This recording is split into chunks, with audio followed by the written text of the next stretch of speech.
سڵاوتان دەبێ بنەرانی ئازیز و خۆشەویست خۆشحاڵم لە بەرنمێکی نوێی سەرنج بە دیداری ئێوە شاد دەبم. تێکدانی ژینگەی باشووری کوردستان لەلایەن سوپای دەوڵەتی داگیرکەری تورکیاوە لەم بەرنمەیەدا تاوتێ دەکەین کە لە ماوەکانی ڕابردوودا لە سنووری گوندەکانی قەزای زاخۆ بە بیانووی ڕێگا دروستکردن و دانانی بارەگا هەستاون بە بڕینەوەی دارەکانی ئەو سنوورە و هاوکات لە ماوەکانی ڕابردووشدا بەهۆی فڕۆکە جەنگیەکانیانەوە کە بەردەوام هێرشیەی ئاسمانیان خستۆتە سەر باشووری کوردستان حتمەن ئەمەش زەرەر و زیانێکی ئێجگار زۆری داوە لە پوش و پاوەنی گوندەکانی سنووری قەندیل و هەتا ئەڕوا بەرەو سنووری برادۆست و بۆ ناو قوڵایی خاکی تورکیا ژوە. ئەمە هاوکات لە لایەکێکەوە لە دوای داگیرکردنی ئەفرین لە ڕۆژاوای کوردستانیش بینیمان دارزەیتونەکانی ئەفرین چۆن لەلایەن سوپا و گروپە تۆرۆریستیەکانی نزیک لە دەوڵەتی تورکیاوە دەبڕانەوە و هەتا ئەوەشمان بینی کە دارزەیتون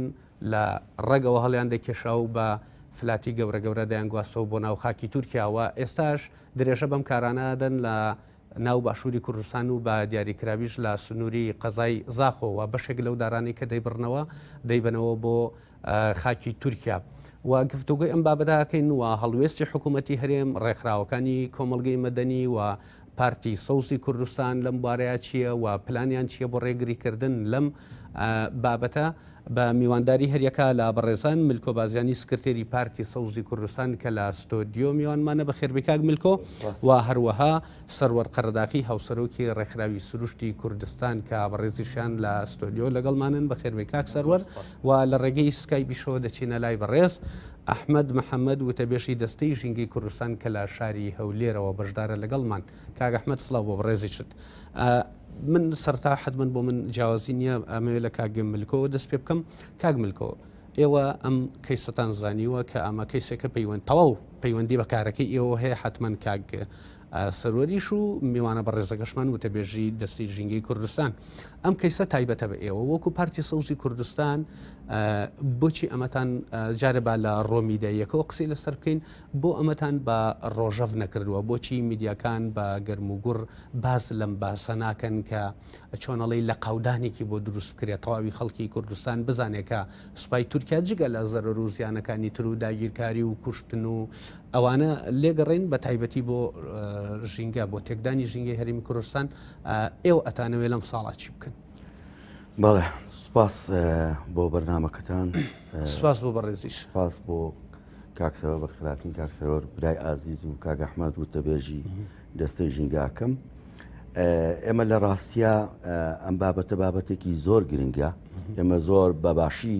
ئیشمان لەسەری کردووە. ئێمە بە بەردەوامی لە ڕووی میدیاییەوە قسەمان هەبووە لەسەر ئەوەی کە ئێمە بە درێژایی مێژوو بڵین ئەو کەسانی یان بڵین ئەو دەوڵەتەی کە دراوسی ئێمە هێریشی کردووەتە سەر باشووری کوردستان ژینگە و سروشتی ناوچەکەی جۆرە لە جۆرەکان شێواندۆ کە بە هەزاران دار و درەختی ئێمە و گیان لەبەران لەو ناوچەیە لە ناوچوونە ئێمە بێدەنگ نەبووینە. لە ڕابردوای ئەمە قسەمان کردووە. ئێمە وەکو پارتی سەوزی کوردستانیش ئێمە کۆمیتەیەکمان هەبوو، کۆمیتەی سوپای تورکیا بۆ دەرەوە. ینی ئێمە ئەو کاتە چەند حیزبێک بووین ئێمە قسەمان لەسەر ئەوە کردووە بە بەردەوامی ئێمە داوامان کردووە کە ئەم سوپایە نایاساییە کە هاتۆتە باشووری کوردستان لە دوو ڕوە ڕوویەکیان مەسەن تێکدانی سروشت و شێواندنی ژینگەی ناوچەکەیە لە هەمان کاتشا ترس و دڵەڕاوکەی خستوەتە سەر هاوڵاتیان و هاونیشتیمانیانی ئێمە لە ناوچەکەدا. یعنی ئێمە لە هەمووش کاتێکدا بێدەنگ نەبووینە لە ئاسی ئەمەیە. ینی داوامان کردووە مەسەلەن یەک لەوانە کە وەک باسم کرد سوپای تورکیا بۆ دەرەوە، دوو بەیان نامەمان لەسەر دەرکردووە، سێ حملەی ئیلامیمان هەبووە لەسەری. ینی ئێمە زۆر جار هەبووە، ینی داوامان کردووە کە حکوومەت ئەبێ بێ هەڵوێز دەبێت لە مەسلە ئەمە بە دەرەجەک ئیشی حکوومەتە نەوەکو ئیشی ڕێکخراوێکی ژینگەی NGO. ڕێکخراوە ژینگەیەکان چاودێرن، ڕێکخراوە ژینگەیەکان زیاتر قسەیان لەسەر ئەم بابەتە هەبووە. بەڵام لە هەمان کاتیشا پارتی سەوزی کوردستان بە بەردەوامی ئێمە بۆ ئەو وڵاتانەی کە دراوسێ ئێمن هێرشیان کردووەتە سەر سروشت و ژینگەی ناوچەکە ئێمە قسەی خۆمان هەبووە و لە هەمان کاتیشدا ئێمە پێمان وایە ئەمە دوو ئامانجی لە پشتەوەی ئامانجێک نییە هەر بۆ ئەوەی کە ژینگە و سروشتی ناوچەکە تێکدا ئامانجێگەیە کە لەوەی کە خاکی ناوچەکە جۆرە لە جۆرەکان خاتە ژێر کۆنتترۆلی خۆیەوە ئینا ئێمە لە ڕۆژئاوای کوردستان ئەگەر باسکەین ڕۆژئاوای کوردستان بۆ ژێرخانی ئابووری لە ئەفرینا کە بە هەزاران داری زەیتون هەیە ژیانی هاونیشتیمانیانی ئێمە لەسەر ئەوەیە تۆ هەڵیەکەنیت و ئەیبیت باشە یەک لەوانەیە سڕینەوەی ئەم ناوچەیە ئەم شارەیە لە ڕووی سروشتەوە و دواتریش ئەوێ ئەم داهاتی کە هەیە نەمێنێت لە دەستی هاونیشتیمانیانی ئێمەیانەمێنێ بیبات بۆ خۆی بیبات جارێکی تر ژێرخانی ئابووری وڵاتەکەی خۆی بێ بەهێزکە ئەوە نییە ئێمە قسەکەین لەسەرەوەی کە ئێمە دارێکمانە سووتێ یان لەلایەن سوپای تورکیان سوپای وڵاتێکی ترەوە ئەمە لە هەمان کاتیشدا ژێرخانی ئەم ئابووری ئەم وڵاتی ئێمە تێگەدا یعنی ئێمە ئێستا لە منطقەی زاخۆوانە بە هەزاران هاوڵاتی ئێمە ژیان و گوزەرانیان لەسەر کوورەی هەنگە هیچی نەماوە ئەمانە مەسەن لەسەر ڕەزە ینی باخە ڕەزی گەورەی هەیە ئەم باخە ڕەزانە هەمووی لە ناوچوونە شێوەندراون واتە دوو جار ینی هەم ژینگەکەی تێکداوە هەم ژێرخانی ئابووری و سەرخانی ئابووری ئەم وڵاتی ئێمەشی تێک دەستخۆش ئەگەر ڕێمەلات کاک سەروەر پێت وایە حکوومەت بە ئەرکی خۆی هەستا بێ بۆ ڕێگریکردن لەم کارە بە تایبەت کە دەسەیەک هەیە لە هەرێمی کوردستانە ناوی دەستی ژینگە پارێزی هەرێمی کوردستانە دیارە حکوومەتی هەرێمی کوردستان بە تێگەیشتنی ئەمەوە بۆەوەی کە ئێمە چاودێری پرسی ژینگاکەین لە باشووری کوردستانە نەک ئەوەی کە نەیتوانیوە ڕێگری لەو دەستدرێژیانە بکات کە کرێتە سەر ڕەگەزە ژینگەکانی ئاو هاو خاک لە باشووری کوردستانە هاوکات ڕێگە خۆشکەریش بۆ دەوڵەتانی داگیرکەر بۆی لەم دەستدرێژیانیانە بەردەوام بن و بەردەوام بن لە سووتاندنی دارستان و پاوانەکان لە بۆمبارانکردنی لە بڕینەوەی درەختەکان لە ناوبردننی ئاژەڵەکان بۆ هەرێکەوە هەتا تەنانەت بۆ لەسەر دروستکردنی بەندا و لەسەر سەرچاو ئاویەکانی باشووری کوردستان و تەنانەت خواروی عراقیش لەسەر هەر یەکێک لەم کێشە ژینگیانەوە لەسەر هەر یەکێک لەم دەستدرێژانە ڕۆژێک نەبووە ینی ئێمە وەکو چاودێر ببینین یاخود ببیستین کە حکوومەت هەڵوێستێکی فەرمی هەبێت دەربارەی ئەم پرسانە تەنانەت بە دەستەی ژینگەشەوە بە وەزارەتی کشتتوکاڵ و سەرچاوەکانی ئاو بە پەرلەمانەوە بە سێ سەرۆکایەتەکەی هەرێمەوە هیچ یەکێک لەمانە هەڵوێستێکی ڕوون و ئاشکرایان نەبووە یان فەرمیان نەبووە بۆیە بە دڵنیایەوان بێ هەڵوێست بوون لە مەڕ ئەم پرسانی کاری بێدەنگ بوونیان یاخود بێ هەڵوێستیان بۆچی ئەگەڕێنیتەوە دەزانی لە باشووری کوردستانە دابەشبوون هەیە ینی ئەو دابەشبوونە ناتوان لە هیچ جۆرینکاری لێ بکرێت ینی ئەمە چەند زۆنمان هەیە ئەم زۆنانە هەرێکە و دابش بوو بەسەر بەشێک لەم وڵاتانە کە ئەمە زۆر جێگەی داخەوە جێگەی نیگەرانی بەڕاستی کە کاتێکە تۆ دابش ئەبی دواتە بەشێکی لە سیاست و ئەجێندای ئەو دەوڵەتە داگیرکەرانە تۆ ناتوانانی دژی بوەستیتەوە گەر دژی دەوەستیتەوە ئەویش لە بەرامبەرە کۆمەڵێک چۆن دەڵی پستانە دەخاتە سەر لە بەرامبەرە تۆ ناچارەکە بە کۆمەڵێک لایانی تر بۆیە ئەوان خۆیان بەشێک لە ئەجێندای ئەو وڵاتە داگیرکەرانە لە بەرامبەر ئەمەیەکە ئەوان ناتوانن ڕێگری بکەن یاخود هەڵوێز دەرببڕن لە بەرامبەر ئەم دەستدرێژانی کاکرێتە سەر سروشتی باشووری کوردستان بە تایبەت دەستخۆش کاک ملکۆ تێکدانی ژینگەی هەرێمی کوردستان و بە تایبەت ئەوەی کە لە مانگی ششی ساڵی پێشووە لە ناوچەی بادینان دەستی پێکردووە سوپای دەوڵەتی تورکیا بە بیانووی دروستکردنی بارەگا و دروستکردنی جادەوە هەر دارێکە دێتە سەر ڕێگەکەیان دەیبڕن باشەیانی ئەمە چ زەرێک لە ناوچەکە دەدا ینی زەرەکانی ئەوەندە کە من کە خەڵک هەست بە مەترسیەکەی ناکات من هەروەکو باسم کرد زەرێکی زۆر گەورەی ژێرخانی ئابووری داوە خۆ مەسەلە ئەوە نییە کە ئەو بێت دارێک ببڕێتەوە یان دارێک لە ناوبەرێت باش مەسەلە لەوەیە کە وەک باسم کرد ئەو دوو ئامانجیە ئامانجێکیان داگیرکردنی خاکی باشووری کوردستانە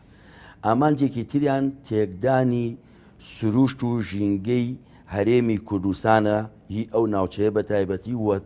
نەمانی ژێرخانی ئابووری هاوڵاتیانی ئەو دەڤەرەیە ینی ئەمەیە هۆکارەکە ئەمە نەوەکو بەکارە سات ناوی نابن بەکارە ساتێکی گەورەی هەم مرۆیی هەم ژینگەی هەم سروشتی نایەبین لەبەر ئەوەی ئەفبکە لەبەر ئەوەی ئەوە ئێمە خەڵکێکی زۆری ئێمە جوتیاری ئێمە گوندینشینەکانی ئێمە ژیان و گۆزەرانیان لەسەر باخ و باغداری و هەنگوانی و ئەم شتانەیە ئەو سوپاد دوو ئامانجیەیە هەست کاتێک کە داژیکەری وڵاتێکە هاتە خاکەکەی تۆوە ئەو هەر ئامانجی تێکدانی سروشتەکەی نییە ئامانجی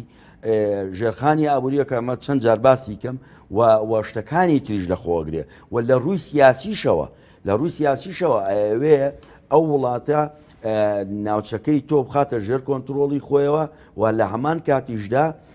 بیەوێ جۆرە لە جۆرەکان پاشەکشە نەکات لەم مەسەلەیە بۆیە ئەو هێت ئەو منتیقەی کە ئەچێتە ئەو شوێن ئەو منتیقەی کە دارەکەی لێ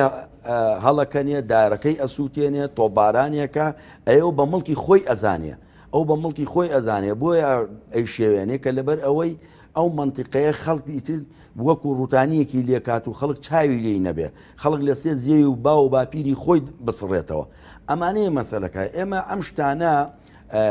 من ئەگە برام کاگە ئەحمەد و برادرانی دەستەی ژینگە و فەرمانگەی ژینگەیەکان نیگەران نەبن لە من بەڵام بێ هەڵوێز بوو نەجۆرێ لە جۆرەکان لەم شتانەیە مەسەلەن ئێمە لە پرسیارێکی جددیەتە پێشەوە ببوورە پرسیارێکی جددیەتە پێشەوە لەگەڵ کاکسەروەر هەردووکتان هاوڕابوون لەسەرەوەی کە حکوومەتی هەرێمی کوردستان لەم بوارەدا کەم تەرخەم بووە بەڵکو هاوکاریش بووە بۆ تێکدانی ئەم ژینگەیە لە دەرەوەی حکوومەت بەڕێسان پارتی سەوزی کوردستانتان هەیە وەکو پارت ئەگەر هەڵە نەبم یەکەمین پارتە لە هەرێمی کوردستانە کە تایبەت بێ بە پرسی ژینگەی کاکسەروەریش لەگەڵ کۆمەڵی ڕایخراوی تری ژینگەیە هەرچەند ئەگەر بابەتێک پرسی بە ژینگەوە هەبێ مەرج نیە تەنها ڕێکخراوە ژینگەیەکان قسەی لەسەر بکەن چالاگوان و ڕێکخراوەکانی تریش دەتوانن قسەی لەسەر بکەن ئێوە چ فشارێک لەسەر حکوومەتەکەن بۆ ئەوی کە حکوومەت لە ئاستی ئەمەیە بێدەنگ نەبێ یاخود چ فشارێک لەسەر سوپای تورکیاکەن بۆی کە ئەم ژینگەیە تێک نەدا ئەگەر لە ڕابردووە نەکرابێ یان ئەگەر کرابێت تەنها لە چوارچێوەی بەیاننامە و ناڕزایەتی دەربڕین بوو بێ هەنگاوەکان چین بۆ 2021 کە ئێستا لە سەرەتای ساڵین بەکردەیی بکرێن لەم پێناوەیە ئێمە لەو کاتێک کە تۆبەران دەستی پێکرد لە زێی وەرتێ ئەوانە ئەگەر خۆتان بەبیرتان بێ ئێمە یەکەم کەس بوو پارتی سەوزی کوردستان تیمێکی ژینگە پارێزی خۆبەخشی ناردە منتیقەکە و لەوێ لەگەڵ ئەوە لێدوانی ڕۆژنامەوانی دا و هاوارمان کرد و داوامان لە مافی مرۆڤ و ڕێکخراوە ژینگەیە نێودەوڵەتەکان کرد کە بە دەنگی ئەم داخوازیێوانەیە ئەم بانگوازەی ئێمەوە بێن ئێمە داوامان لە حکومەت کرد داوامان لە دەستەی ژینگە و فەرمانگەی ژینگەیەکان کرد کە هەڵوێستیان هەبێ کە بێنە جواب لەسەر ئەم مەسەلەیە چونکە ئێمە بێدەنگ نابین لەم مەسەلەیە ئێمە کە ئەوەی لە قودرەتی ئێمەیا بێ ئەوەی لە توانای ئێمە بێ ئێمە ئەتوانین بە دووسێ شێوە ینی ئێمە ئیشی لەسەرکەین هەم ڕای گشتی لێ ئاگادارکەینەوە کە کردیشمان ڕای گشتیمان لە زێی وەرتێ ئاگادار بۆ ئەو پرسە گرنگەی کە مەسەلەن ئێمە پێماوان نەبووە لێدانێک بێت لە شتی تر ئێمە پێمان وا بووە کە زێی وەرتێ کە بە هەزاران هەزاردار بەڕوو ڕەز و باخ و ئەوانەی هاونیشتیمانانی لێ ئەمە کەوتەژێر مەترسیەوە ئەمە کەوتەژێر ئەوەی لە ناوچوونەوە یعنی ئێمە یەکەم کەس بووینە کە پارتی سەوزی کوردستان لەوێ چوینەتە شوێنی ڕووداوەکە سەر ڕای هەموو کۆسپەکانیش لە بەردەمانە ئێمە ئیشمان لەسەری کردووە و هەوڵماندا و ڕێکخراوە ژینگەیەکانیش دەرەوەی هەرێمی کوردستانمان لێ ئاگادا کردوێتەوە بەڵام خۆی ئەم پرسا کاگارامژان ئەم پرسە پرسێکی گرینگە و دواتریش پرسێکی سیاسیە پرسێکی سیاسیە ئەمە پەیوەندی بە هەڵوێستی فەرمی حکوومەتی هەرێمی کوردستان و پەرلەمانی کوردستانەوەیە ئەمە ئەکرێت لە ڕووی نوێنەرایەتی حکوومەتی هەرێمی کوردستان لەگەڵ وڵاتانی دراوسەیە بێن ئەمە چارەسەرکەن بێن ئەم شتە چارەسەکەن ئەبێ ئەوان بێدەنگ دەبن لەو مەسەلە و پەرلەمانی کوردستان ئەبێ کۆبوونەوە بکات لەسەر ئەم مەسەلەیە و ڕای خۆی ئاشکراکە بۆ خەڵکی هەرێمی کوردستان یعنی ئەمە ئیشی ئەوانەیە ئەمە ئێستا لیژنەیەکی ژینگەی و تەندروستیمانەیە لە پەرلەمانی کوردستانە هیچ دەنگێکی نەبووە لەسەر ئەم مەسەلەیە ئەگەر هەشیان بوو بێ زەعیف بووە یعنی ئەم پرسە پێویست بوو لە دوای ئەو مەسەلەی هێرشە کە وڵاتانی دراوسێ کردوێتە سەر باشووری کوردستان ئەوە ئەم لیژنەیە لە ڕێی نوێنەرایەتی حکوومەتەوە سەردانی ئەو وڵاتانیان کردە لەگەڵیان دانیشتە بیان وتا ئێوە بە بیانی شتێکی ترەوە ئەتانوێت سروشت و ژینگەی ئەم وڵاتی ئێمە لە ناوبەرن ژێرخانی ئابووری ئەم وڵاتە لە ناوبەرن ئێمە لە هەمان کاتە ئێمە خۆمان بە دراوسەی ئێوە ئەزانی لە هەمان کاتە ئێمە ئاڵوگۆڕی بازرگانیمان هەیە لەگەڵ ئێوە ناکرێت تۆ بیت ئەم مەسلەیە بە شێوەیەکی سیاسی لە پەنای شێوە سیاسیەکەەوە بێ سروش و ژینگەی ئەم وڵاتە و هاونیشتیمانانی ئێمە بخێتە ژێمەتیسیەوە لە نایبەری. بۆیە ئێمە لە ساڵی تازەژا پارتی سەوزی کوردستان ئەوەی کە لە توانایەتی کە لە قودرەتی خۆیەتی ئێمە لاانێ کۆنفرانساتمان هەبێت لەسەر ئەم پرسە کۆنفرانسات ببەستین و ڕێکخراوە نێودەوڵەتەکان بانگێژ بکەین و لێرە ئەحزابە سیاسیەکان بانگێشکەین لەسەر ئەم پرسە بێ هەڵوێز نابین و هەڵوێستیشمان هەبوو و زیاتریش ئەیوروژێنی. دەستخۆش بێ کاک سەرەر ئێوە وەکو ڕێکخراوە ژینگەیەکان بەڕێزدۆکو چالاکوانێکی ئەو بوارە هەوڵی ئەوە هەنداوە داتایەکی ورد لەسەر ئەو زەرە رووسیانانە کۆبکەنەوە هەم لە زینی وەرتێبێ یاخود لە بناری قەندیل بێ یا لە ناوچەی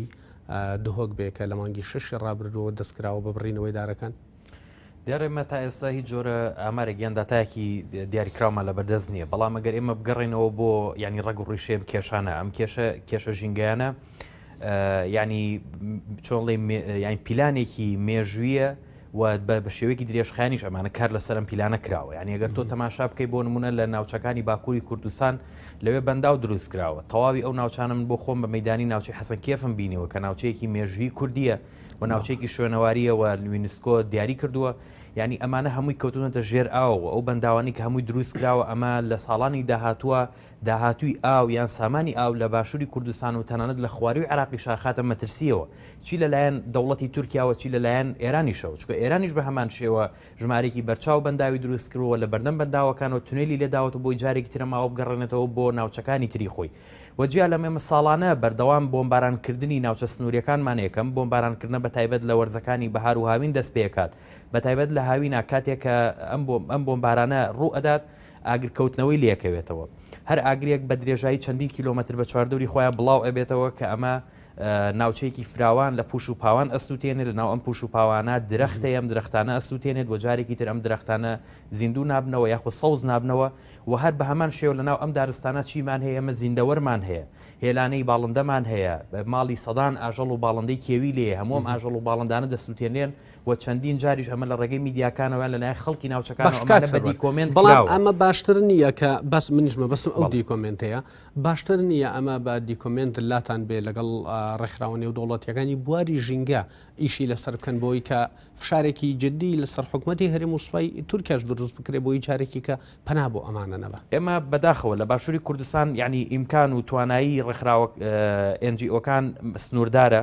و ئەمەش بەڕاستی حکومت لێ بەرپرسە چونکە ینی ئەو ڕێکخراوانە بەپێی یاسای ڕێکخراوە حکومەکان دەبێت لەلایەن حکومەتەوە پاڵپشتی بکرێن بەڵامەوە بۆ ماوەی زیاتر لە 6 ساڵ هەموو پاڵپشتێکی دارایی ئەم ڕێکخراوانە وەستێنراوە بۆیە ئەو ڕێکخراوانی کە کار لە پرسی ژینگەکەن بە تایبەت مەبەستم ڕێکخراوە جدیەکانە هیچ جۆرە پاڵپشتێکی حکومی ناوخۆیی و لە دەرەوەش ئەم جۆرە پاڵپشتێ نیە بۆیە ئەمە ئیشەکانی ئەمە سنووردار کردووە بەڵام ئەوەی ئێمە زیاتر کارمان لەسەر کردووە پشتبەستنە بۆ بەڵگە و دیکۆمنتانی کە بەشێک لە خەڵکی ناوچەکان یاخود میدیاکان ئێمە بەشێک لەوانەمان دیکۆمنت کردوێتەوە بەدایان وێنە و بەڵگە هەیە کە ینی لە ئاژەڵی وەکو ئاسک وەکو کیساڵ و چەندین جۆر لە زیندەوەری تر و بە درێژایی دایان و سەدان کیلۆمەتر لە دارستان و پاوان و ئەمانش بە زۆری تەنابەست بۆ بۆمبارانکردنی ناوچەکان ناگەڕێتەوە بەڵام بەڵکوم بەشێکی لەلایەن ئەم سوپا داگیرکەرانەوە بە ئەنقەس ئەم پوش و پاوانە ئەسووتێنرێ و ئەمە زیانێکی زۆر گەورە بە سروشت و ژینگە و ناوچەیە گەێنێت چکە وەکو هاوڕێ ملکۆش ئاماژەی پێکرد بەشێک لە خەڵکی و ناوچەیە بەکاری کشت و کاڵەوە سەرقاڵن یعنی کە کاتێکیش ئەم بۆمبارانە ڕوو ئەدات بەشێک لەو زەویانە ژەهراوی ئەبن کە ناتوانن جارێکی تر لەو زەویانە کشت و کاڵ بکەنەوە کە ئەمە بەشێک لە خەڵکەکەشی ناچار بە چیەکە ناچار بە کۆچی ژینگەی ئەکاواتە لە ناوچەیەکەوە بڕۆن بۆ ناوچەیەکی تر کامەش جارێکی تر کێشەیەکی ترە وەجیا لەمە ئێمە ڕۆژاوی کوردستانمانێ بیرمان نەچێت کە لە جیهانە بەپێ ئەو ئامارانی کە هەیە نزیکەی 67 ملیۆن درەختی زەیتون هەیە بە تەنهایی بە نزیکی 13 ملیۆن درەختی زەیتون تەنها لە ناو ئەفرینا هەیە کە بەشێکی زۆر لەم درەختانە جیالەوەی کە بەروبوومەکەیان براوە لەلایەن بابڵێن سوپای داگیرکەرەوە هاوکات بەشێکی زۆر لەم درەختانە بڕێنراونەتەوە لە کاتێکە ئەو هێرشکارانی کە بابڵێن سوپای تورک دەستی پێکردووە بە ناوی ژینگەیەوە دەستی پێکردووە بە ناوی چڵە زەیتونەوە لە کاتێکە چڵە زەیتون ئاماژەیە بۆ ئاشتی ئاماژەیە بۆ ئاوەدانی ئاماژەیە بۆ ژینگە سەوزی بۆ ژینگە پارێزی بەڵام ئەم بە ناوی چڵە زەیتونەوە دێت دارەکان دەبڕێتەوە دێت سروشت دوێرانەکە دێت ئاوت ژەهراویەکە دێت زەوێ کشت و کاڵەکانە دوالێکە کە جارێکی تر بە کەڵکی کشت و کاڵ نێتەوە من هەتا دارم بینی لەسەر فلاتە درێژەکان گۆزراوە بۆ ناو خاکی تورکیا واتە ینی بەڕێگیشەوە هەڵی ئەکێشێت ئەیباد لە ناوچێکی خۆی ینی کۆی ئەمانە هەمووی کێشن بەڵام ئەجیبەکەی لەوەیە کە تۆ پەرلەمانی کوردستانت هەیە لەسەرەوە کۆبوونەوە ئەکات کە با بڵین ناوی یان زاراوی بەروارت بۆ بگۆڕێ بەڕێکەوت بەڵام لەسەرەوە کۆبوونت بۆ ناکا کە بە هەزاران ئاژەڵ و باڵندە لەو ناوچانە لە ناوچوون درەختەکانت بڕاونەتەوە سروشتە دوێران کراوە لەسەرمە کۆبوونەوە ناکە لەسەرمە هیچ جۆرە پامێک ناگەیەنێ بە دەرەوە و تۆ لە دوجارە توانین لە ڕێگەی ناوەندەکانتەوە ئیشی ئێمەش وەکو ڕێکخراوەکان وەکو پارتی سەوز وەکو چالاگوانانی ژینگە دروستکردنی فشار لەسەر ئەم سێ سەرۆکایەتیە و ئێمە تا لەسەر دروستکردنی فشارەکانە بێچی بن فشارەکان ئیشی ئێمە کاری مەدەنیە ئێمە لە ڕێگەی ئەوەی کە هەوڵمانداوە لە ڕێگەی چالاکی مەدانیەوە و لە ڕێگەی گەیاندنی بەیاننام چۆڵی بڵاوکردنەوەی بەیاننامی ناڕزاییەوە و دروستکردنی کەمپینی جۆرا و جۆرە بۆ نمونە و کاتێک کە ئێران دێت ئاوەکە دەگرێتەوە تورکیا دێت ئاوەکە دەگرێتەوە ئێمە لەسەرمە کەمپینی جۆرا و جۆرمان کردەوە تەنان لەسەر ئاستی باشووری کوردستانیش بەڵام تۆ پامەکەت ناگات ئەگەر میدیا پاڵپشتیت نەکات میدیاش بۆی پاڵپشتیت ناکات چونکە فکری ژینگە پارێزی بیری ژینگە پارێزی نییە لە ناو سەقافەی یان لە ناو فکری ئەو کەسانەی کە ئەو تیڤیانە بەڕێوە ئەبن بۆیە کاتێکیش کە تۆ میدیا نایە پاڵپشتیت بکات دەنگەکەی تۆ ناگات نە بە حکومەت نە بە سێ سەرۆکایەتێکە و بۆ ئێمە ئیشی ئەوانە و ئێمە بەتەنها بیریشمانە چێت چونکە لە دوجارە باشووری کوردستان لە چوارچێوەی عێراقایە ئەبێت ئێمە کارمان بۆ دروستکردنی فشاریش بێت لەسەر پەرلەمانی عێراق لەسەر سەرۆکایەتەکانی تر و ئەبێ ئەوانیش بە هەمان شێوە بێنە دەنگ و ئەوانیش ببن بە هۆکارێک بۆ گەیاندنی ئەم دەنگە ناڕزایانە و دروستکردنی فشار لەسەر ئەو وڵاتە داگیرکەران کاک ملکۆکەواتە پێویستمان بە ئەوەیە بە قەناعەتی بەڕێزت کە هەڵمەتێکی هۆشیاری سەرتاپاگیر لە باشووری کوردستان لەلایەن ئێوە وەکو پارتی سەوزی کوردستان و بە هاوبەشی ڕێکخراوە ژینگەیەکان بڕێوە بچێ کە خەڵک بە گشتی هۆشیار بکرێتەوە سەبارەت بە مەترسیەکانی ژینگە بە تایبەت ئەو شاخانەی کە ئەستوتێنرێ پێشتر ئێوە ئاماژەتان پێکرد بوو و باس لە سووتاندنی پوش و پاوانەکرێ باز لە بڕینەوەی دارە لە هەرچی شتێکە کە ببێتە هۆکارێک بۆ تێکدانی ژینگەی کوردستان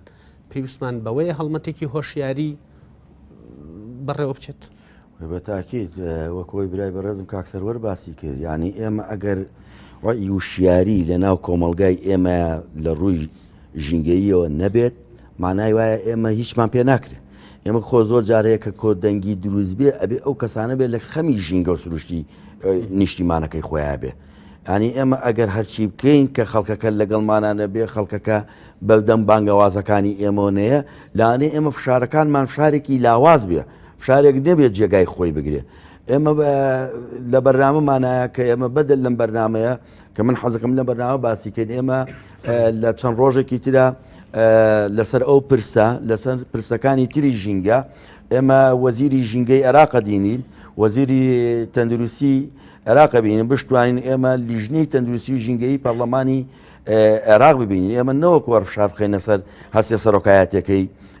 هەرێمی کوردستان. من بۆ پرسیارەکە گەڕێمە وڵات بۆی کە پرسیارەکەت بە وەڵامەکە بە تەواوەتی بیتەوە بەڵام ببوورە ئێستا ئێمە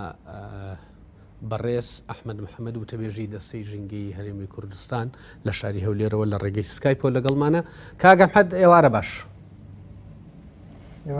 زۆر سپاس سپاس کاک ئەحمەد من لە ستۆدیۆ ئەمەوێ میوانەکانمە پێ بناسێنم سەرەتا کاک ملکۆ بازیانی سکرتێری پارتی سەوزی کوردستان میوانمانەوە هاوکات سەروەر قەرداخی هاوسەرۆکی ڕێکخراوی سروشتی کوردستان ئەوان لە قسەکانیانە باسییان لەوە کرد کە حکوومەتی هەرێمی کوردستان و بە تایبەت دەسەی ژینگەیان بە کەمتەرخەم لە ئاست تێکدانی ژینگەی هەرێمی کوردستان زانی ڕای بەڕێزت لەم بارەوە دەستا خۆش زۆر سپاس بۆ ئەم دەرفەتە سپاس بۆ بەڕێز ڕێژ حرمەت لە بۆ میوانە بەڕێزەکانت کاک ملکۆ و کاک سەروەر طبعاً گرفتی ژینگە لە ئێستادا یەکێکە لە گرفتە جیهانیەکان لەبەرەوەی سێکتەرەکانی ژینگە بە شێوەیەکی گشتی لە ئێستادا ڕوبەڕووی مەترسیەکی یەکجار زۆر بوونێتەوە بە تایبەتی مەسەلەن ئەگەر باز لە گرفتی ژینگە بکەن کە حکومەت لی بەرپرسە هاوڵاتیش بە هەمان شێواز لە گرفتە ژینگەیەکان بەرپرسە یعنی ئەو مرۆڤ خۆی کە تێکدەری ژینگەیەوە خۆشی هەر مرۆڤ زەرمەندی یەکەمە لە پیسبوونی ژینگە و لە تێکچوونی ژینگان طبعا لە هەرێمی کوردستان ئێمە ئەگەر سیر بکەین لە کابینەی 6 لە ساڵی 2005 لەو کاتەدا کە وەزارەتی ژینگە دروست بوو طبعا کاتێک کە تو وەزارەتێک هەیە و ئەو ستافەی کە لە ناو وەزارەتەکەدا هەن کۆمەڵێک بەڕێوەبەری گشتینەوە ژمارەیەکی زۆر فەرمانبەریان لەگەڵدا هەیە دەتوانی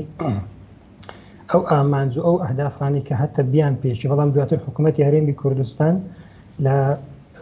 دواتر ئەو وەزارەتی کرد بەدەستە کە ئەمە یەکێک بوو لە گرفتە هەرە سەرەکیەکان کە دروست بوو لە بۆ بابەتە ژینگەیەکان بە شێوەیەکی گشتی لە سەرتاسەری هەرێمی کوردستان لەبەرەوەی تو کاتێک کە بەڕێوەبەری گشتی تێدواتر دەبێت بە بەڕێوەبەری فەرمانگە ئەو دەسەڵاتەی نییە وە کاتێک کە تو وەزیرێکت هەیە و لە کۆبوونەوەی ئەنجومەنی وەزیرانە بتوانێتن گرفتە ژینگەیەکانی خۆی استراتیجیەت و پلانی خۆی لە ناو وەزارەت لە ناو ئەنجومەنی وەزیران تەرخ بکە و هەروەها گرفتەکان باز بکە و میکانزم و ئالیەتی گونجاو لە بۆ ئەو گرفتانەی کە هەنە لە بۆ چارەسەرکردن باسییان لێوە بکە بەڵام کاتێک کە تو دەیکەی بە دەستەیەک و ئەو کەسی یەکەمی ئەو دەستەیە کە سەرۆکی دەستەیە لە کۆبوونەوەکانی ئەنجومەنی وەزیران بەشداری ناکاتن ڕەنگە ئەمە یەکێک بێتن لە هۆکارەکان کە نەتوانی وەکو پێویست خزمەت بە ژینگە بکەی لە کوردستان. ئێمە لە هەرێمی کوردستان بەپێی یاسای ژمارە 8 پاراستن و چاکردنی ژینگە و هەروەها یاسای ژمارە 3 ساڵی 2010 کە یاسای دەستەی پاراستن و چاکردنی ژینگەیە ئەرک و مەهامی دەستەی پاراستن و چاکردنی ژینگەی دیاری کردووە. یعنی سەرەکیترین ئەرکەکانی دەستەی پاراستن و چاکردنی ژینگە بریتە لە چاودێریکردن و بە دوواداچوونەوە بابەتە ڕاوێژکاریەکان. ینی دەستەی ژینگە دەستەیەکی جێبەجێکار نییە هەتاوەکو مثلەن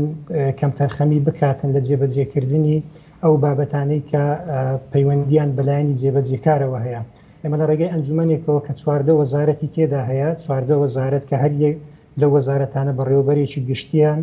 هەیە لەناو ئەو ئەنجومەنەی ئێمە نوێنەرن لە ڕێگەی نوێنەرەکانی ئەوانەوە بە بەردەوامن لە تەماسداین و کۆبوونەوە دەکەین و ئەو گرفتانەی کە دێنە پێشەوە یاخود ئەو بابەتە حەیانێک کە ڕۆژانە یاخود ینی لە کاتە جیاوازەکان دێنە پێش دەگەڵ ئەم بەڕێزانەی کە لەناو ئەنجومەنەکەدا هەن ئەم گرفتانە باسەکرێتن بۆ ئەوەی هەر یەک لە لای خۆیەوە کار بکاتن لەسەر چارەسەرکردنی ئەو گرفتانە. طبعاً دەستەی پاراستن و چاکردنی ژینگە وەکو باسم لێوە کە لە ڕێگەی فەرمانگەکانی خۆیەوە لە شارەکان لە هەر یەک لە سێ پارێزگاکەوە لە ئیدارەی گەرمیان و ئیدارەی ڕاپەڕینیش فەرمانگەی هەیە هەر یەک لەو فەرمانگانە جگە لە بابەتی هۆشیاری کە ینی بەشی تایبەتیان هەیە بە مەسایلی هۆشیاری و هەڵمەتەکانی هۆشیارکردنەوەی هاوڵاتیان و ئەوانە بابەتی ڕئیسی کە فەرمانگەکانی دەستەی پاراستن و چاکردنی ژینگە ئەنجامی دەدەن و جێبەجێی دەکەن بریتە لە ئەو پرۆژانەی کە بە جۆرێک لە جۆرەکان کاریگەری سلبی دروست دەکەن لەسەر ژینگە بەلای ژینگەدا دێتنەوە لەوێوە ڕەزامەندیان پێدەدرێتن بەپێی ئەو ڕێنمایانەی کە لە ژێر چەتری یاساکانی دەستەی پاراستن و چاکردنی ژینگە دەرچوون. باش کاک ئەحمەد پێت وایە ئێوە وەکو دەستەی ژینگەی هەرێمی کوردستان بە ئەرکی خۆتان هەستا بێتن ئەگەر وایە کەواتە گرفتەکە لەکوێدایە کێ کەم تەرخەمە لە ئاستی ئەوەیە کە ڕێگری ناکە حتمما حکومت بۆی هەیە ئیجراعات بکات توانای ئەوەی هەیە کە ڕێگری بکات لە تێکدانی ژینگەی کوردستان بە تایبەت لەلایەن بردومانی فڕۆکە جەنگیەکانی دەوڵەتانی دراوسێ بە تایبەت حتمما تورکیا و ئەو سوپایی کە لە ناوچەی زاخۆیە و لە مانگی 6 ڕابردووەوە لە ئەو دارانەی سنووری گوندەکان ئەبڕێتەوە بە بیانووی نیشتە جێبوونی خۆیان و دروستکردنی ڕێگا ینی پێویستە کێ ڕێگری لەمە بکە ئایا حکومت مەگەر حکومت نییە کە ڕێگری لەماکە حکوومەتی هەرێم بەڵێ حکوومەتی هەرێم بەس حکوومەتی هەرێمی کوردستانە بەڵێ هەمومان بەرپرسین لە پاراستنی ژینگەی هەرێمی کوردستان حکوومەت هاوڵاتی تاک مامۆستایانی ئاین کەناڵەکانی میدیا ینی پەروەردە ئیعلام هەموو لایەکمان بەرپرسین لە پاراستنی ژینگەی هەرێمی کوردستان بەڵام ئێمە ناکرێ مەسەلەن ینی بەڕاستی ئێمە ینی زۆر کاتی ئەو پرسیارەمان ڕوبەڕوو دەبێتەوە وەکو دەستەی پاراستن و چاکردنی ژینگە کاتێک کە مەسەلەن باسی کۆکردنەوەی خۆڵ و خاشاک و پاشماوە دەکرێتن بەدەن دەستەی پاراستن و چاکردنی ژینگە ئێوە کەم تەرخەمن لە کاتێکدا کۆکردنەوەی خاشاک و پاشماوە بابەتی ڕیسایکلنی دووبارە بەکارهێنانەوە و ئەمانە هیچ ینی ئەرچی دەستەی پاراستن و چاکردنی ژینگەنی وەکو مەجاالە ژینگەیەکە بەڵێ ڕەبتیان بە بابەتی ژینگەوە هەیە بەڵام ئەرچی دەستەی پاراستن و چاکردنی ژینگە چکە ئێمە لەناو ینی چوارچێوەیەکی یاسایی داین یاسا کاری ئێمە دیاری کردووە یاخود کاتێک کە مەسەلەن باز لە زیادکردن و کەمکردنی ڕێژەی سەوزایی دەکرێتن دەستی پاراستن و چاکردنی ژینگە ئێوە کەم تەرخەمن لەو مەجالە لە کاتێکدا بابەتی ڕێژەی سەوزایی ئەرچی وەزارەتی کشت و کاڵەوە بە یاسا لە بۆ وەزارەتی کشت و کاڵ و ئەندازەی پارکەکان لە وەزارەتی شارەوانی دیاری کراوە ینی پەیوەندی بە دەستی پاراستن و چاکردنی ژینگەوە نییە لە ڕووی ئیشکردن و لە ڕووی ئیدارەدان و ئەو شێوازە ئەگەر ناوەکو بابەتەکەی دیکە کە وەکو باسم لێوەکە پەیوەندی بە بابەتی ژینگەیەوە هەیە بەڵێ هەمووی گرفتی ژینگەین هەمووی ئێمە لە هەرێمی کوردستان کۆمەڵێک گرفتمان هەیە لە ژینگە بە شێوەیەکی گشتی بە تایبەتی لە فترەی ڕابردووبوونی ئەو ڕێژە زۆرە لە کارگەکانی پیشەسازی و بازرگانی و هەروە بوونی ژمارەیەکی زۆر لە ئۆتۆمبیل کە بە ئاخیرداتا کە حدودی مانگێک بەر ئێستا کە بەدەستمن گەیشت 1,770,000 بەسەرەوە ینی نزیکەی 2 میلیۆن بە سیارەی ئەوەی کە بڵێن سەربازی و پۆلیس ینی بوانەوە نزیکەی 2 میلیۆن ئۆتۆمبیلمان هەیە هەتاوەکو ئێستا ئێمە هێڵی گشتیمان نیە میترۆمان نیە شەمەندە فەرمان نییە ینی ئەوانە هەمووی گرفتن بوونی ڕێژەیەکی زۆر لە پاڵاوگەی نایاسایی کە ئەوانە ینی بەیەکەوە هەر هەمووی ڕۆژانە ینی ژەهر بە قورجی ئەو میلەتەدا دەکەن دەستی پاراستن و چاکردنی ژینگە ینی دۆی شتەکە زۆر وازەح بێت ئێمە هەموو جارێک باسەکەین لە ینی وەکو ئەو کادیرانی کە لە ئەحمەد ببوورە ئەگەر باس لە ئۆتۆمبیل ئەوە بکری ڕەنگە بڵێم ئەمەیان گشتی بێ جیهانی بێ ئەمەیان تا حدێ بەڵام ئێمە زیاتر ئەمانەوەیە سەبارەت بەوە قسە بکەین کە لە سنوورەکانی هەرێمی کوردستان پوش و پاوەن ڕز و باخی هاوڵاتیان دەسووتێنرێ و دارەکان دەبڕێتەوە منمێ ئەو پرسیارە بە تەحدیدکراوی لە بەڕێسام بکەم وەکو دەستەی ژینگەی هەرێمی کوردستان قەبارەی گەورەی ئەم مەترسیانەتان گەیان دۆتە حکوومەت هەست بەم مەترسیە گەورەیە کە لەسەر ژینگەی هەرێمی کوردستان بەهۆی بڕینەوەی دار و بەهۆی سووتاندنی پوش و پاوەنەوە دروستە بێ بڵێ طبعا ئەوە دوو لایەنی هەیە لایەنی چەند ئەوەیە کە جەنابەت باست کرد لە بیدایەت کە پەیوەندی بە وڵاتانی دراوسێەوە هەیە ینی لە دوای شەڕی یەکەمی جیهانیەوە کە دەوڵەتە نەتەوەکان دروست بوون هەرێک لە وڵاتانی مەسەلەن وەکو عێراق و تورکیا و کوردستانیان بەسەردا بەش بوو دواتر دروستبوونی شۆڕشەیەک لە دوای یەکەکان لە شۆڕشی شێخ مەحموودەوە هەتاوەکو دەگاتە ئێستاکە بە تێپەڕبوونی کات بە بەردەوامی ئەو وڵاتانە ئەو شۆڕشانە کاتێک کە لەو ناوچانە کراون تۆبارانی ئەو ناوچانیان کردێ چینیا بارانیان کردێ مینیانە لە ناوچە سنووریەکان چاندووە و هەروەها چینیا بارانی ئەو منتقانەیان کردێ هەموو ئەو شێوازە لە دوژمنکاری و وێرانکاریانەی کە ئەو وڵاتانە کردویانە بەرامبەر بە هەرێمی کوردستان جگەلەوەی کە زیانی مرۆیی هەبووە بە هەمان شێوە زیانی ژینگەیشی هەبووە مەسەلەن سووتاندنی ئەو هەموو هێکتار زەوی لە پوش و پاوان و دارستانەکان و هەروەها کوشتنی ئەو هەموو باڵندە و ئاژەڵی چێوی ینی ئەوانە هەمووی هۆکار بوونە لە بۆ ئەوەی کە ژینگەی وڵاتەکەی ئێمە وێران ببێ یاخود بەرەو تێکچوون بڕواتن ئەوە ئەوەی کە باسمان لێوە کرد بابەتە سروشتێکەیە ئەوەی کە ناسروشتیشە ئەوەی کە مەسەلەن مرۆڤیش دەستی تێدا هەبوو بۆ نمونە کاتێکە ئەو مەسەلەن بردومانی دەیەک دەکرێتن بردومانی ناحیەیەک دەکرێتن قوتابخانەیە مزگەوتە هەموو ئەوانە ڕەبتیان بە ژینگەوە هەیە ژینگەی ناوچەکە وێرانەکاتن ئەوەیە کە مەسەلەن وڵاتانی دراوسێ تۆبارانەکەن ئەوەی دیکەیان پەیوەندی بە خۆمانەوە هەیە وەکو هاوڵاتیان طبعاً زۆربوونی ژمارەی دانیشتوان و بە تایبەتی لە هەرێمی کوردستان ساڵانە دابەژنەکردنی نەوت بە تایبەتی لە ناوچە سنووریەکان کە ساڵانە بەفرێکی زۆر لەو ناوچانە دەبارێتن وای کردووە کە خەڵکی ئەم ناوچانە زیاتر ینی دەست ببن لە بۆ بڕینەوەی دارەکان ینی بەو زۆرەی کە دارستانەکانمان کەوتونەتە ژێرمەترسی بۆ ئەوەی کە خەڵک بە جێگەی ئەوەی کە نەوت بەکاربهێنێتن دارەکان دەبڕنەوە و دەیسووتێنن ئێمە لە هەرێمی کوردستان خاوەنی زیاتر لە 2 میلیۆن و زیاتر لە 300,000 دۆنم ینی دارستانی سروشتین زیاتر لە ملیۆنێک بەسەرەوە ینی دارستانی دەستکردمان هەیە ئەوانە هەموو ینی سەروەتێکی گرنگن لە بۆ وڵاتەکەمان لە بۆ هەرێمی کوردستان بەڵام بوونی ئەو ڕێژەیە زۆرە لە هاوڵاتی و نەبوونی ئەو خزمەت گوزاریانی کە پێویستن لە بۆ خەڵک بەڕاستی کاریگەری دروست کردووە لەسەر ئەوەی کە ینی بەڵانسی ژینگە هاوسەنجی ژینگە تێک بچێتن کە ئەمە بەڕاستی گرفتە پلانی ئێوە بۆ ئەم ساڵ چییە کاگ ئەحمەد پلانی ئێوە چییە بۆ ڕوبەڕووبوونەوەی ئەم مەترسیانە ئەمەوەکو دوا پرسیار بۆ بەڕێزت ئێوە بەنیازن چی بکەن بۆ ئەوەی کە لە 2021 ئەو هەڕەشانەی کە لەسەر ژینگەن و بە دیاریکراوی ئەتانەوەی چی بکەن بۆ ئەوەی کە ڕێگە لە سوپای تورکیا بگرن دارەکانی سنووری زاخۆ نەبڕێتەوە ئەتانەوەی چی بکەن کە ڕێگە لە فڕۆکە جەنگیەکانی تورکیا بگرن بۆ ئەوەی کە جارێکی کە بە بۆمبا هێرش نەکاتە سەرخاکی باشووری کوردستان و بە تایبەت لە هاویناندا کە ئەبێتە هۆی سووتاندنی شاخ و ڕەز و باخی هاوڵاتیان. طبعا ئێمە لە هەرێمی کوردستان بە تایبەتی یعنی دەستەی پاراستن و چاکردنی ژینگە لە ڕێگەی فەرمانگەکانی خۆیەوە ساڵانە کۆمەڵێک ینی پلانی تایبەت و استراتیجەتی تایبەتمان هەیە لە بۆ بەرەو پێشبردن یاخود ڕێگریکردن لە تێکدانی ژینگە هەرێمی کوردستان. بۆ نمونە ئێمە پلانێکی استراتیجی سێ ساڵەماندانە لە ساڵی 2020-2022 بۆ چۆنیەتی ئیدارەدانی خۆڵ و خاشەک لە هەرێمی کوردستان. ساڵانە ئێمە نووسراو دەکەین لە بۆ وەزارەتی سامانە سروشتیەکان لە بۆ ئەو لایەنانەی کە پەیوەندیدارن بە دابینکردنی نەوت و گاز لە بۆ هاوڵاتیان کە ڕێژەیەک لەو نەوتەی کە ئێمە لە هەرێمی کوردستان ینی هەرێمی کوردستان وڵاتێکی دەوڵەمەندە بە سامانی سروشتی دەکرێت لە ڕێگەی ئەوەی کە خەڵک یان لە جێگەی ئەوەی کە خەڵک دار ببڕێتەوە حکوومەتی هەرێمی کوردستان بە تایبەتی وەزارەتی سامانە سروشتیەکان نەفت لە بۆ ئەو خەڵکانە دابین بکاتن بۆ ئەوەی دەست نەبن لە بۆ دارستانەکان و بیان بڕنەوە دواتر بیان سووتێنن چۆ بەڕاستی ئەمە گرفتە لە بۆ هەرێک لەو بابەتانە ئەوەی کە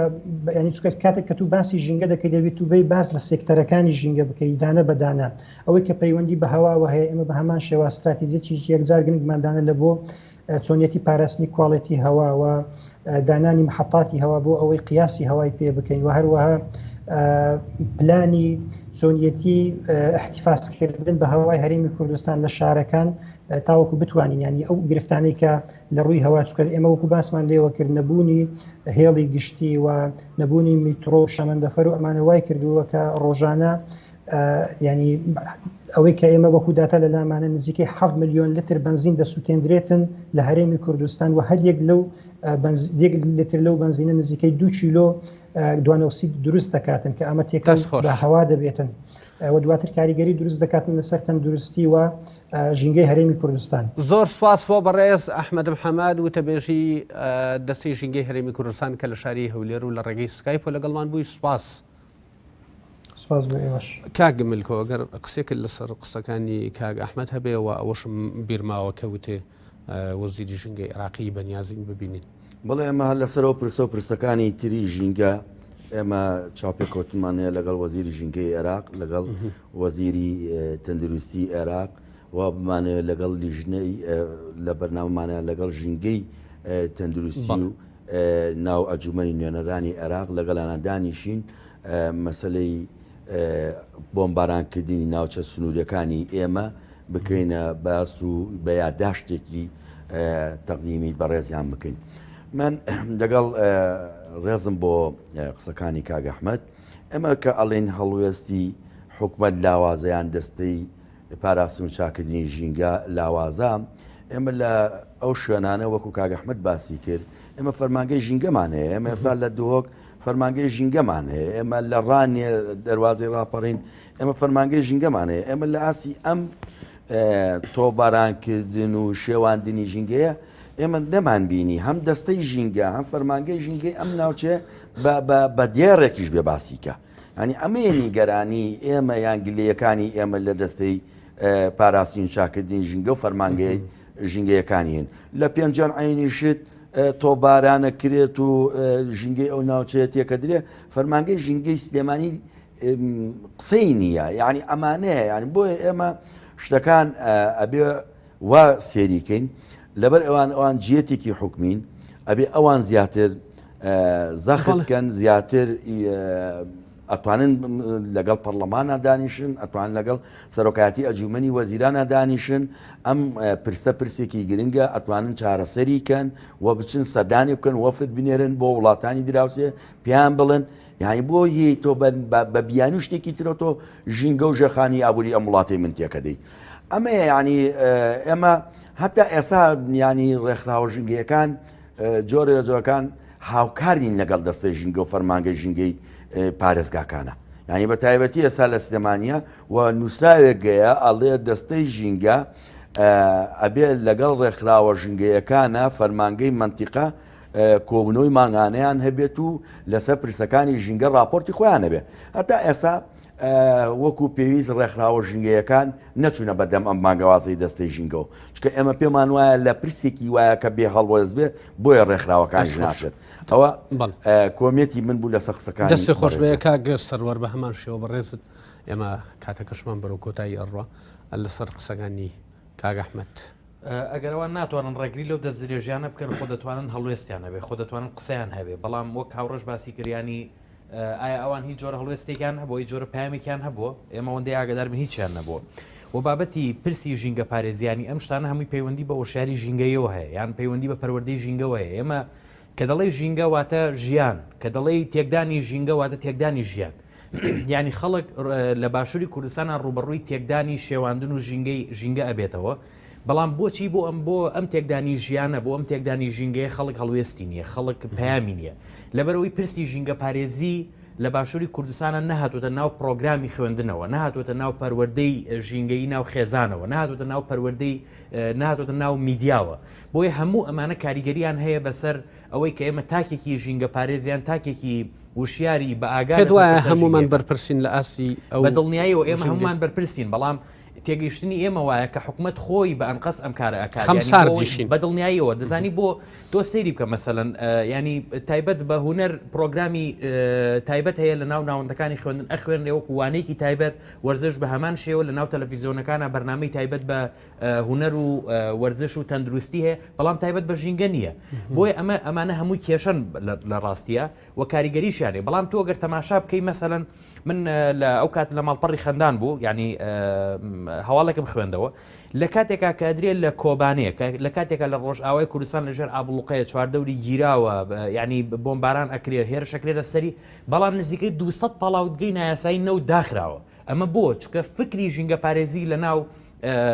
با بڵێن عقلێتی ئەم خەڵکانە هەیە کە ئیداری ئەو شوێنە ئەکەن بەڵام لە باشووری کوردستانچی بە ئێستاشەوە کە ئێمە دۆخی باشووری کوردستان تا ڕادەیەک ئارامە ینی نەتوانراوە ئەو پاڵاوتگە نایاسانە دابخرێ بۆ چکە بیری ژینگە پارێزی نییە لە ناو عقلێتی ئەو کەسانی کە حکومڕانی ئەم وڵاتە ئەکەن تۆ تەماشا بکە لە کەمپەکان لە مەخمور لە ڕۆژاوای کوردستان ژینگە وەکو منهەجێک ئەخوێنرێت بەڵام لە ناو باشووری کوردستانە چەندە هەوڵ ئەدرێ بۆی ژینگە بکرێ بە پرۆگرامێک ئەسڵەن وەزارەتی پەروەردە بگەینە دەرەنجامێک 2021 پێویستە بۆ بواری ژینگە چی بکرێ هەم ئەرکی ڕێکخراوەکان پارتی سەوزی کوردستان فەرمانگە و دەسەی ژینگەی هەرێمی کوردستان حکومت دوجار ینی ئەبێ چی بکرێ بۆی کە ژینگەی هەرێمی کوردستان لەم تێکدانە بپارێزرێ دەزانی بۆ خۆی ینی دوو شتەیە کە پێویستەکە ئیشی لەسەر بکرێت یەکەم بابەتی بە پرۆگرامکردنی ژینگە لە ناو ناوەندەکانی خوێندنە کە ئەمە ئەمڕۆ ئیشی بۆکەی 30 ساڵی تر بەرهەمەکە دەداتێ وە کۆی کە ئەمڕۆ تۆ نەمامێکی بەردارە ڕۆنی پرتەقاڵە 10 ساڵی تر بۆ نەبەرهەم دەداتێ 15 تر بەرهەم دەداتێ بە هەمان شێوە میش بەم جۆرێک ئەمە پرۆسەیەکی خاوە بەڵام پرۆسەیە کە تۆ دەبێت بە قۆناق ئیشی لەسەر پێی بابەتی دووەمیش کاراکردنی ئەم یاسانەیە ینی ئێمە یاسای پاراستنی دارستانمان هەیە بەپێی یاسای پاراستنی دارستان هەر کەسێک کە بێ بە هۆکار بۆ بڕینەوە لە ناوبردنیم درەختانە ئەبێ سزا بدرێت و بێ ڕوبەڕوو بکرێت تۆ دەستورت هەیە لە ناو دەستوری عێراقا کاکە باسی ژینگە پارێزی کراوە بەپێی دەستور ئەوەی کە وڵاتانی ئێران وڵاتانی تورکیا دەیکەن ئەمانە هەمووی دەستدرێژێ بۆ سەر ژینگەکەت ئەمە شتێکە کە دژی دەستورە بەڵام بۆ ئەمە عێراق سێسەرۆکایەتەکەی هەرێم ئەوێ چیان کردو بۆ ڕاوەستانی ئەمان هیچ نەکراوە کەواتە کێشەکە لە یاسا هەیە بۆ ئەم بوارانە بەڵام بەرکار نین ینی کاریان پێ ناکرێت نەکار بە دەستورە کرێ نەکار بە یاسا کرێ نەکار بە ڕێنماییە کرێت ئەمانە بۆ چونکە ینی کۆمەڵک بەرژەوەندی سیاسی بەرژەوەندی ئابووری هەیە لە سەر و پرسی ژینگەوە دانراوە واتە ژینگە واتە ژیانی مرۆڤ واتە هەموو زیندەوەرەکان هەمووی کراوە بە قوربانی لە پێناو کۆمەڵی خەڵک و تەواو هەر ئەوەندە دەستخۆش بێ کەواتە پێ وایە ئەو یاسایانەی کە بۆ پاراستنی ژینگەی هەرێمی کوردستان دانراون تەنها کاریان پێ بکرێت لەو گرفتانە ڕزگارمانە بێت کاگملکۆ دو قسەی بەڕێزت وەڵام من زۆر جاریامە باسی ئەوەمان کردۆ ژینگە ئەبێ ئەم پرسە گرنگەی کە ئێمە ئیشی لەسەرەکەی نەچەند من پێم خۆش بوو کاکسەروەر هەر ئیشارەتی پێ بدە ژینگە پارێز لە باشووری کوردستانە ڕێژەیەکی کەمە بە پەنجەکانی دەسەژمێدرێ چەند ڕێکخراوێکی ژینگەیە چالاکن ینی خۆ ئێمە لەوانەیە ئێستا چەندین ڕێکخراوی ژینگەیی هەبێتوانە مۆڵەتی شێبێ لە فەرمانگەی ڕێکخراوە ناحکومەکانە بەڵام لە هەمان کاتام ڕێکخراوانە کارانین ئێمە چەند ڕێکخراوێکی ژینگەیە پارتی سەوزی کوردستان هەیە پارتی سەوزی کوردستانیش تەمەنێکی زۆری نییە کە دامەزراوە ئەوەی کە هەیە ڕێکخراوە ژنگەکان و پارتی سەوزی کوردستان توانیویانە ئێمە پرسەمان زۆر